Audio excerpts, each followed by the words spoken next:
რამე ან ვინმე უშლის ხელს ურთიერთობის გასამყარებლად და სასტაბილურებლად? რამე ან ვინმე უშლის ხელს? რამე ან ვინმე? იცი რა არის? უფრო ვიტყოდი თავისი სურვილი. შეიძლება აქ რამეც იყოს და ვინმეც იყოს, მაგრამ აქ არჩევანი აქვს ამ ადამიანს, რომ გააკეთოს რამე. უბრალოდ მე ვიტყოდი, რომ ადამიანი რაღაც ძალიან ერთფეროვან დამოკიდებულებაში მკითხე, რომ არაფერს არ ცვლის.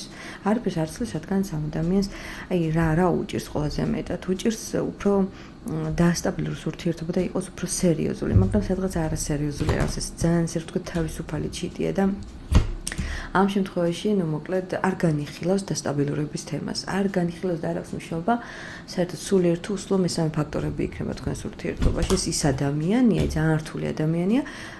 აი, შენ თუ გინდა, უნდა გაუძლო, თორე თვითონ არაფერს არ გაუძლებს, ისეთია.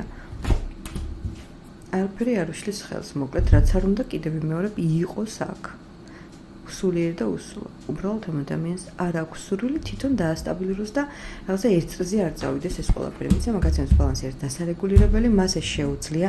ამ ადამიანს ყველაფერი შეუძლია. ნუ, მოდი ვთქვათ, რატომ არ უნდა ეს ცალკე საკითხი? ამ ეტაპზე არ უნდა და რატომ?